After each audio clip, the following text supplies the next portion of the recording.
અમુક તો બાઇક લઈને જતા હોય ને ભૂલથી બિલાડી આડી આવી પતી જ્યું, ઊભો થઈ જાય તો હું નીકળ્યો ને બિલાડી આવી કે 5 મિનિટ ઉભા રહો કે આવો એને ઘરવાળો ના પાડે એવું ના હોય તો એની બાઈક કે ઉભા રહો ને ઘડીક ચો નાહી જાય છે, ઉભા રહો, પાછા ઉભા રહેશે આમ 5 મિનિટ પછી જવા દે. અલ્યા બિલાડી બચારીને એના નીકળ હું તમારા આવું એનો સહયોગ બન્યો, એમાં બિલાડીનો શું દોષ? હા શું ખોટું?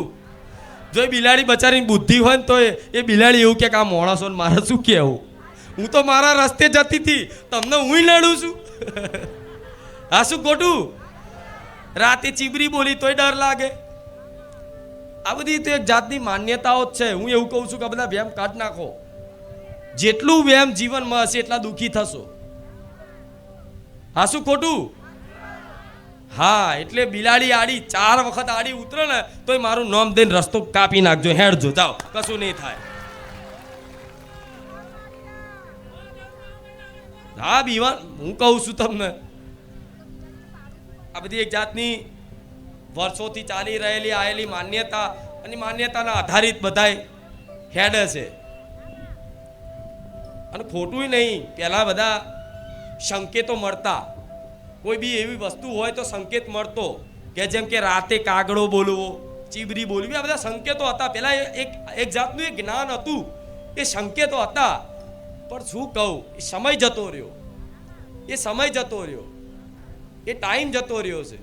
તો એ અને તમે એ વસ્તુ નહીં, એ વાતને હું નહીં નકારતી, પણ તમે રામનું નામ લો છો, એ કદાચ બિલાડી આડી અપશકુન કરવા હતર કોઈ વિઘન નાખવા આડી ઉતરી હશે ને, તો એ જ આડી ઉતરેલી બિલાડીમાં એ જ વિઘન કદાચ સારું શુભમય ના બનાવી દો, મારું નામ માતા નહીં. જે કાલ ચોઘડ્યું હશે અને કાલ ચોઘડિયામાં નીકળી હશે ને તમને નુકસાન નાખવા, તો એ કાલ ચોઘડ્યું શુભ ચોઘડ્યું થઈ જાય. એ મારા રામનું નામ છે. રામ આનંદ છે ને? હા તો અમારી વાતનો હા તો વિશ્વાસ કરજો. રોજ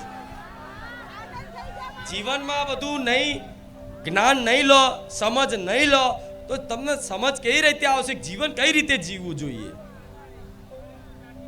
અમુક તો બસ ખાઈ પીને આનંદિત ફરો, જે કરવું હોય કરો, જે થવું હોય થાય, કશું નહીં. પણ તમારું ધારેલું થાય છે? કરીને થાક્યા હોય તો હવે માતાજીના ભરોસે આમ હાથ ઊંચા કરીને કહી દો કે હે માડી લે, હું દર રવિવાર તમને શરણાગતિ સ્વીકાર આવું છું.